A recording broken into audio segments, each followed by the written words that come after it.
Keshod ward number 4ના અંદર જે ચૂંટણી પહેલાં જે પહેલાં બોડી બેઠી હતી તે સમયમાં અમારા એરિયામાં એક બાપા સીતારામનું મંદિર આવે, એક હનુમાન મંદિર આવે, એ ગલીના 2 રોડ ડામર રોડ પાસ થઈ ગયેલા હતા.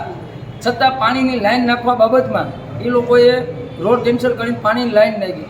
આજે એના સમય થઈ ગયા, પાછી નવી બોડી બેસી ગઈ, છતાં ખાલી ધૂળ નાખવા આવ્યા. એટલે અમે એને કીધું અમારે ધૂળ નથી જોતી, અમારા રોડ તમે બનાવી દીધું. તો એ લોકોએ અમને એવું કીધું કે તમારા રોડ રદ થઈ ગયા છે. એટલે અમે અત્યારે નગરપાલિકાએ આવ્યા, અમે જે પ્રમુખની ઓફિસે ગયા તો પ્રમુખ હાજર નહોતા.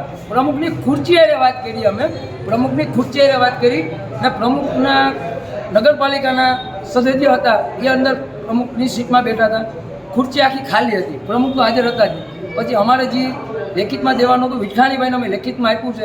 એટલે અમે 2 હાથ જોડી અને અત્યારે નગરપાલિકાને વિનંતી કહેવા આવ્યો કે અમારો જે ડામર રોડ પાસ થઈ ગયેલો હતો, અમને ચોમાસા પહેલાં તાત્કાલિક રોડ બનાવવામાં આવી જાય એવી અમે 2 હાથ જોડીને વિનંતી કરીએ. અને આ 10 દિવસની અંદર રોડ બનાવવામાં નહીં આવે તો ઉગ્ર આંદોલન થશે, એની જવાબદારી નગરપાલિકાની રહેશે.